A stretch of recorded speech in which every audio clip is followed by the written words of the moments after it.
Hello and welcome. In this video we're going to go to the first part of the HR challenge, the 4-part winning strategy, and the first part of course is your recruitment strategy. Pretty much everything in talent and developing talent starts with recruitment, and I've always find it interesting that people spend a lot of time and effort in other areas, but don't recognize that in fact, if you hire correctly, if you match people to roles and hire the people that will fit into the jobs, that will be successful in the roles, successful in the culture, successful in the team and so on, that management becomes very easy. And if you don't, management becomes a chore. So to me, this is the single most important thing you can do in talent, is hire the right people. In the strategy, you can see here in the document that in the strategy there are 10 steps. And what I want to do in this video is I want to walk through the 10 steps with you fairly briskly, and then I will go back to each one of them where as appropriate and dive deeply into the process. How do you actually do the process? So an example would be, for example, number 2 there, understand the role really. That is the foundation of recruiting well. Understanding why the job actually exists. If the job could talk, what would it say is required for superior performance? If you understand that, then you can hire. If you don't understand that, you're really for nothing. You're there and you're looking at candidates, you're looking at people, you don't know who to hire, you don't know how to hire, because you don't know what the job really requires for superior performance. So that's the single most important thing in this particular part of the process. So I will go and I will look at that in great detail in the next video, for example. But right now I'm going to run through it fairly quickly to give you an overview of the 10 steps, and then I'm going to dive into the particular ones where we need to have a deep understanding. So let's start. So the 10 steps are: build a virtual bench, understand the role really, and how do you source people? How do you actually find the people? How do you screen out the people that you don't want, so you don't waste time having conversations with people who are going nowhere? What's the interview process like? How do the interviews work? The reference check, which is really important and often overlooked. And then the whole thing of skill and will. This judgment decision or this call you're making at the end of skill and will. Do they have the skill and do they have the will? And then closing the deal. How do you close a deal? Not forgetting internal talent, succession planning, and then finally the last step in the recruitment process where you actually onboard somebody and you get them into the organization. It's a really important step that a lot of people overlook. So they're the 10 steps. Let's jump down and look at the 10 steps one by one. So the first step is build a virtual bench. And the only comment I want to make here really is to say that I've always had a virtual bench. And the idea of a virtual bench is that every time you see somebody interesting internally in your own organization or externally, the person serving you coffee in a coffee shop, a contractor or supplier that's working with you, as somebody you see in a competitor organization, that you make a note of these people. You make a note: who are they? What role are they in? Are they candidates or are they people who can link me to candidates? How did I actually find out or hear about them? I write up notes about them. When do I speak to them? What do they say? What do I think of them? Why do I think they're an A, B or a C candidate, and so on? Just get notes of people. I found that incredibly helpful over the years, of having a virtual bench of people ready to say, I know a person who could fit in, or I know 2 or 3 people who could do that job. Internally, it's also very interesting, because as you're looking at people internally in one organization, you can say they'd be really good over here doing this, and you make a note of it. So whenever this opportunity actually opens up and somebody leaves, you can say, we may have an internal candidate. And obviously, if you're using psychometric assessments and other kind of tools like that we use, and you're benchmarking different roles, well then you know exactly what somebody's profile is, and you know if they match actually a particular role. So that's the first step, is building a virtual bench, and try and keep a list of people that you think would be good. The second one, which is the one that we're going to spend quite a bit of time in the next video delving deeply into it, is understanding the role. And the questions we have here, the 4 questions here, if the job could talk. If the job could talk, and I just want you to think about this for a moment. I want you to imagine that the job is sitting there in a chair.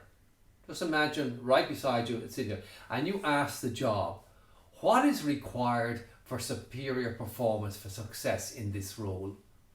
You're the job, tell me, what is required for superior performance? How can you do that? Can you do that? Is there a way of actually asking the job? And this process that we have here, there is a process where we can ask the job what is required for superior performance. So we have a very, very clear idea of what we're looking for, what kind of person we're looking for, what attributes they need to have, and so on and so forth for superior performance. Hire for aptitude and fire for attitude. The second of the 4 things coming out of understand the role really. And we all know very few people get fired because all of a sudden they've forgotten how to do a particular part of their job. People usually get fired because their behaviour is inappropriate, or they don't get on with the team, or whatever. So I just written down there, if you haven't defined the job profile, you might as well hang a help wanted sign, inquire within, outside the door, because it's going to take a lot of time and effort, and it can be very, very frustrating. So you really need to understand the hard skills for sure, but also the soft skills for a particular role.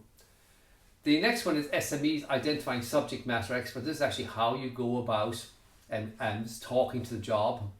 You find people who understand the role really, really well from different perspectives. So think about yourself. Your partner understands you very, very well. Your mother understands you very, very well. Some of your friends understand you very, very well, and so on. People understand you very, very well, but from different perspectives.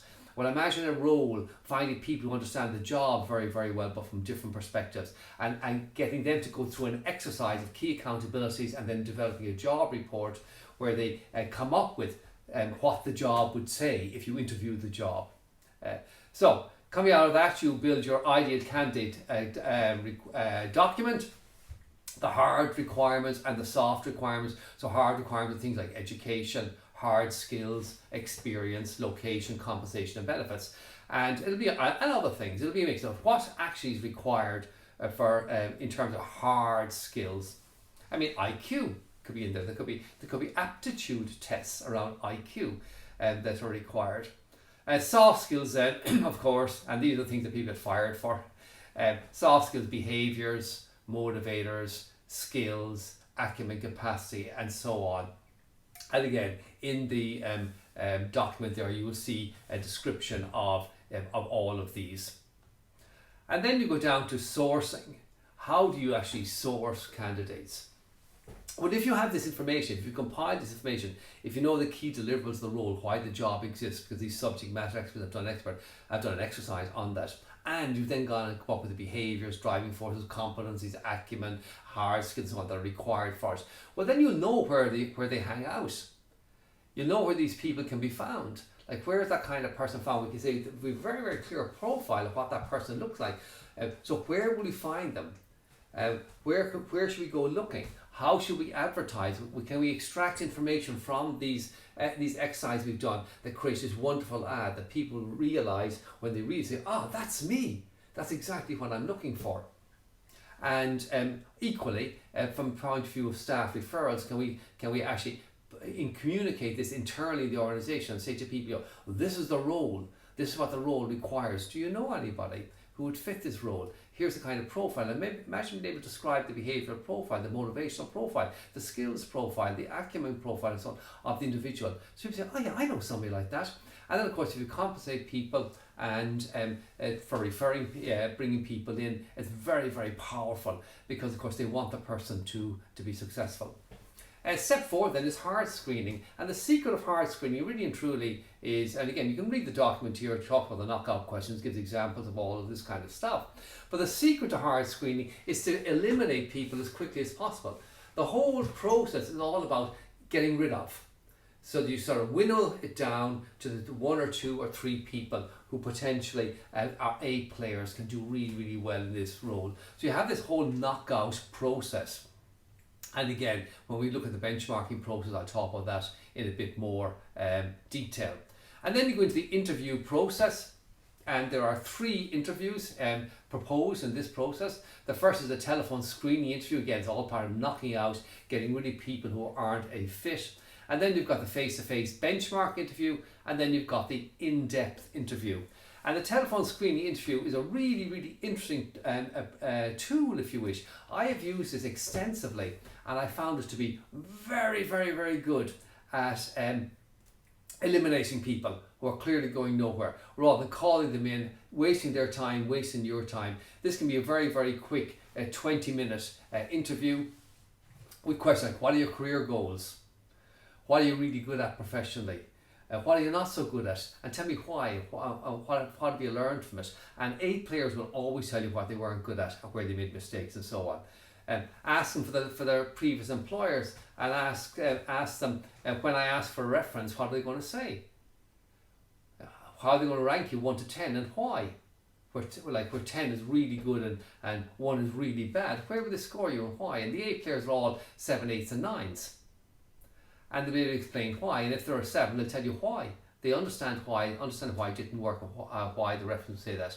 And so you go through this telephone screening interview. I found to be very, very useful exercise. And in there in the document, there's some observations on interviewing.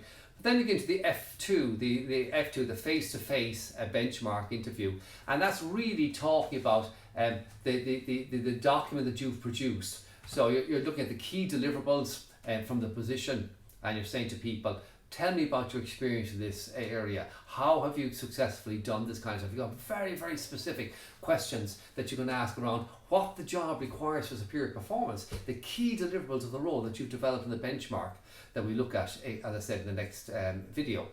And then if you get through that, you have the in-depth interview. And this is really, at this stage, should be almost be friends. And you're having a good conversation here. And you go through a process of a more in-depth interview, asking questions like, for example, what were you hired to do? What accomplishments were you most proud of? Who are the people you worked with? And how would you rate them, and how would they rate you? Why did you leave the job?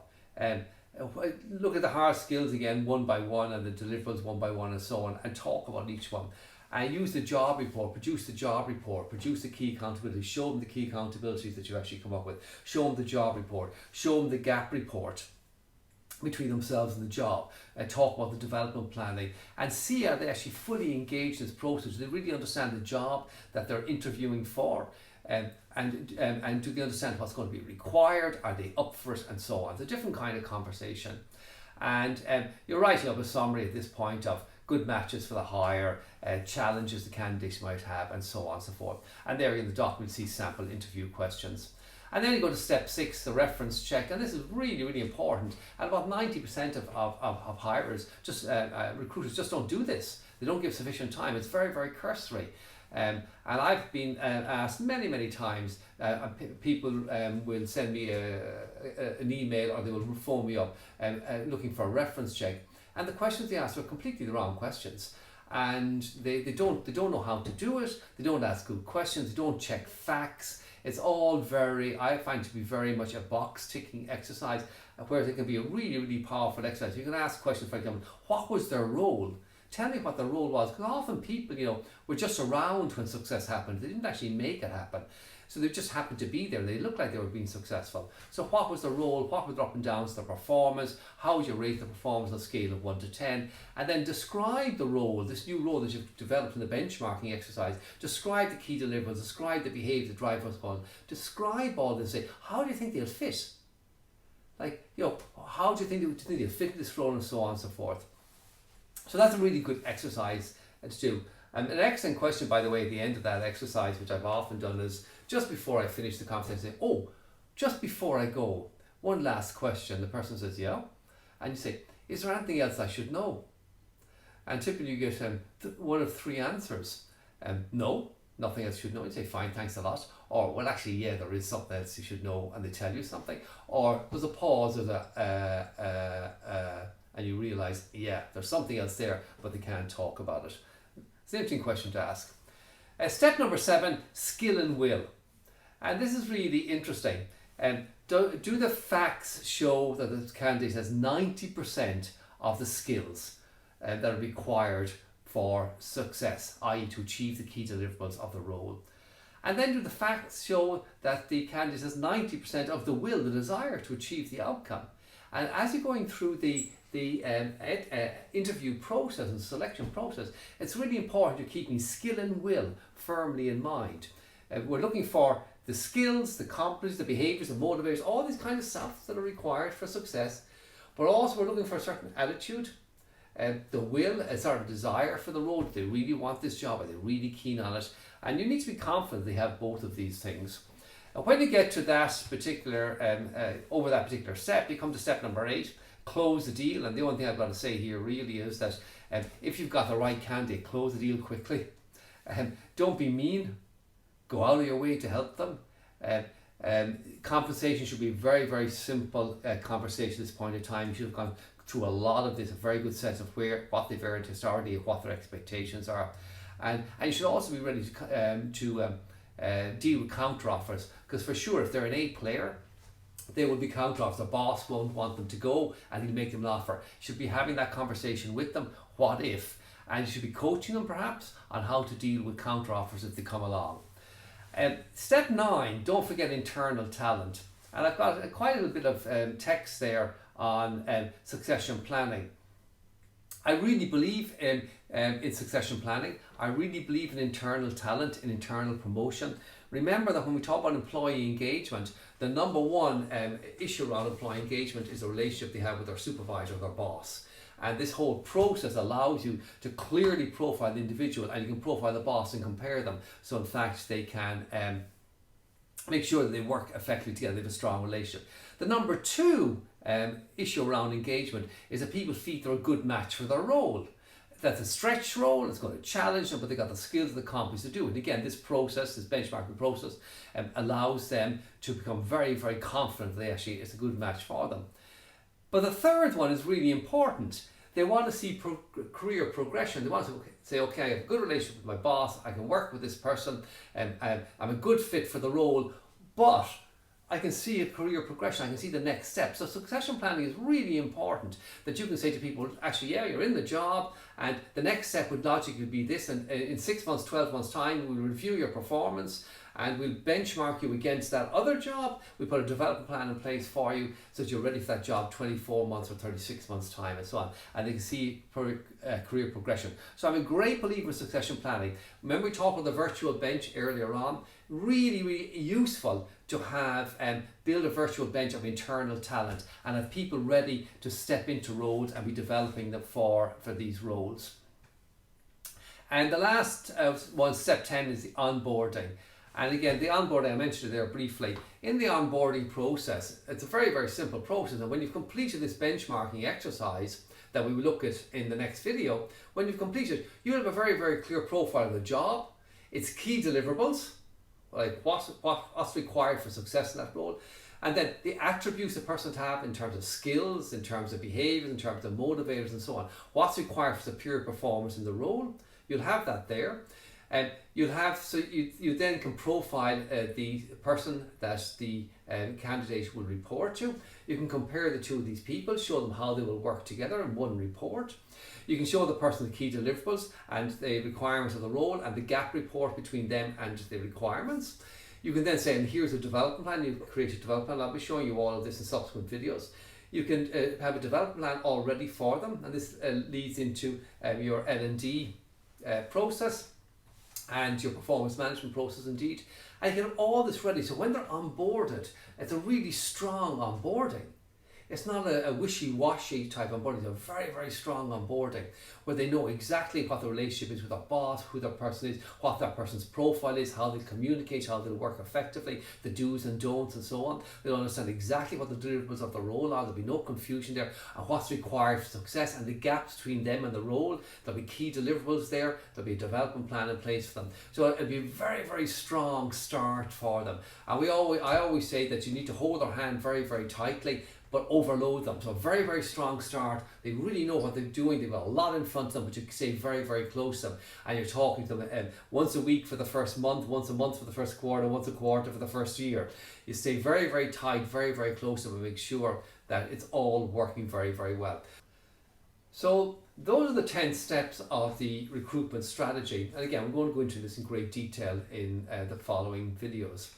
But the key, I think, here really and truly is to understand that this is a very simple process. It may seem like there's a lot to it, but it's a methodology. And the idea is that you hire the right people. Hire the people that are a good match for the role, a good fit for the role, that are a good fit for the team, a good fit for the organization. And these people don't require management. It's very easy to develop these people and grow these people and see them progress. They require a minimal amount of intervention because they fit the role. They know what's required of them. They know the relationship they have with their superior and so on. It's a very, very strong process. So I encourage you to read the document, click on the hyperlinks and read the associated supporting documents, and watch the videos following on from this one on each of the various steps. I look forward to seeing you in the next video.